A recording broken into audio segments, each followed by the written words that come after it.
Before we get started, a little thank you to my friend Eric for gifting me this little globe to display for the videos. Bonjour, my geography friends. Today we're going to take a look at another capital city, kind of to pair with the London video I did a little while ago. This time we're going to take a look at Paris because it seems like every American and their brother likes to visit that place. Surely we've all heard of Paris before, and we're going to do the normal of talking about the geography, the history, and then of course the sights, so let's get right to it. So first, France falls inside of what we call West Europe, right on the edge of the Eurasian landmass, and it's bordered by 8 countries. These would be Spain to the south, with Andorra tucked in between them, Germany, Switzerland, Monaco, and Italy to its east, as well as Belgium and Luxembourg to the north. It's got coasts on the English Channel, the Atlantic Ocean, and the Mediterranean Sea to the south. France's capital, Paris, is located in the north-central part of the country with a population of 2.1 million people as of 2025. This falls within the Île-de-France region, or the Paris region. God, I am not looking forward to pronouncing French words. Within this region are 8 different departments, and they all fall within what is known as the Paris Basin, which is a lowland averaging about 4,000 meters above sea level due to a structural depression that's drained by the Seine River. Not to be confused with the less popular Insane River. Ha ha ha. Unfortunately, much of the vegetation here has been lost due to civilization save for a few relict forests. But the Seine River does indeed run along Paris, and its crossroads with several land routes make it one of the more important parts to building said civilization. Much of the Paris Basin sits on a bed of Lutetian limestone, which was the reason for so much mining outside of Paris, and there's also a fair amount of gypsum. That's basically a soft mineral that's used in a lot of drywall. But returning to the Seine River, it is 780 kilometers long, being France's second longest only after the Loire. This rises close to the city of Dijon, runs north through Paris, and empties into the English Channel.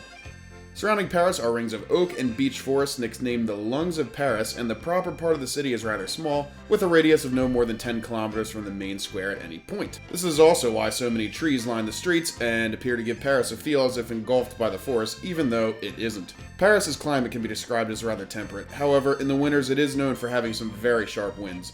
For the most part, the temperature only drops below freezing for about a month each year, seeing some snowfall, and conversely, the summers usually refrain from being overly hot. And now we'll take a look at my favorite parts, the history and origins. So Paris actually dates back to pre-Roman times, around 259 BC, when a Celtic tribe known as the Parisii settled on the Seine banks, which lasted over 200 years until the Romans made it there in 52 BC. This would see the fisherman village becoming the founding site of the Gallo-Roman town called Lutetia, and wouldn't get its name Paris until the 4th century.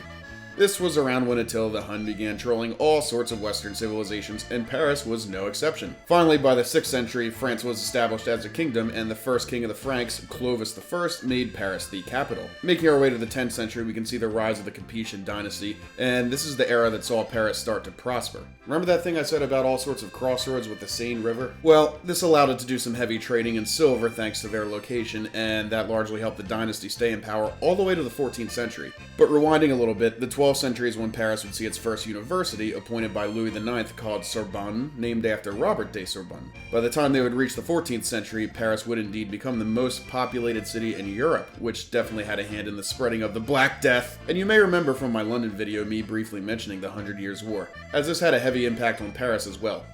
At this time, the one and only Joan of Arc believed that God had chosen her to lead France and convinced Charles de Valois to let her lead an army to which she got one victory, until she didn't. She was captured and executed and burned at the stake for being a witch, so I guess her little theory proved incorrect. This entire era would actually see 3 different revolts. First in 1358 by merchants, a tax riot in 1382 known as the Malo Uprising, and one more in 1413, which probably had something to do with the kings choosing not to live in the city until the 16th century. You're actually going to find that from here on out, Paris and France have a very revolutionary history. In August of 1572 came the St. Bartholomew's Day Massacre, where Catholics butchered Protestants all the way up till King Henry III was killed. His successor would then convert to Catholicism and become the new monarch, but monarchy in France wasn't to stick around here for too long, as King Louis XIV moved the royal residence to Versailles, found right here. You see, this is all what would begin the era called Enlightenment, when silly beliefs in mythical overlords granting divine right ceased and science and technology finally took off. Oh, and you know, poverty probably had something to do with that too, because that also played a heavy hand in leading up to the famous 1789 Revolution, or Bastille Day, a very similar move to what was going on across the Atlantic at the the time. Now, this didn't sit well with everybody, but most counter movements were suppressed until they weren't, mostly thanks to a coup d'etat led by Mr. Short Man Syndrome himself, Napoleon Bonaparte. This whole era saw the erection of a lot of contemporary buildings, such as France's Arches of Triomphe, the Paris Bourse, and it would of course kick off what was known as the Napoleonic Wars, running all the way until 1850 with the Battle of Waterloo ending his empire. But wait, there's more! His nephew would organize another coup and become Emperor Napoleon III in 1852, but giving credit where it's due, he would knock down the fortification walls and see vast urbanization to give Paris the modern bases that we see today. By the turn of the century, the Third Republic was proclaimed along with the construction of the Eiffel Tower. The Paris Commune was a very short-lived popular uprising in 1871, which ended in a civil war that did see some of these newer structures in ruins, but would pale in comparison to what came soon. Yeah, I think we all know how the 20th century looked for Paris. The city was able to stave off German occupation in World War I, despite German forces taking other northern regions, but World War II didn't allow for such luck, as Nazi forces held the city until 1944. From here on out, during the Cold War era, most of the violent action within Paris involved protests against war, as the seat of the French colonies would slowly lose territories one by one, such as Indochina, Algeria, and the likes. That would take us all the way to the 21st century, and within my memory, Paris saw a terrorist attack in 2015 where 137 people lost their lives. But I think Paris's turbulent history and its significance on the world stage is kind of why it became such a tourist hub, especially for Americans these days. So let's go ahead and look into that. Yeah, okay, we'll start with the obvious ones first. The Eiffel Tower, baby! Found in the Champs de Mars Park, this giant needle-shaped building was built for the city's 1889 World's Fair, being the world's tallest building at the time. Believe it or not, it was actually only going to be a temporary building, but it stayed put due to its popularity and the usefulness of it being a radio tower. Now, the Arc de Triomphe is something that a lot of countries have these days, but there's no denying the spectacle commemorating Napoleon's victory at the Battle of the Three Emperors. This was actually modeled after the Arch of Constantine in Rome, taking 30 years to build. But what I think is even cooler than either of these is the Notre Dame Cathedral, a 12th century Gothic church found on an island that sits inside the Seine River. Of course, this has seen some tough times between raids in the French Revolution and the fire in 2019. Speaking of which, it seems like every country has a Palace of Revolution, which was the original name given to this, now called the Palace de Concorde. And I cannot mention the Basilica Sakai Kirill, translating to Sacred Heart, in the Montmartre neighborhood. Be ready to climb though, because this is atop a 222-step rise from Square Louis Michel. I also can't not mention the Palace of Versailles, even though it is technically about 18 kilometers outside of Paris. Looking at some more modern architecture, the Louis Vuitton Foundation has one of the strangest shapes, especially considering it's largely made of glass, known for holding cultural events. Similarly, the Seine Musicale, a different cultural hub that's named after the island it sits on, holds an auditorium in its egg shape.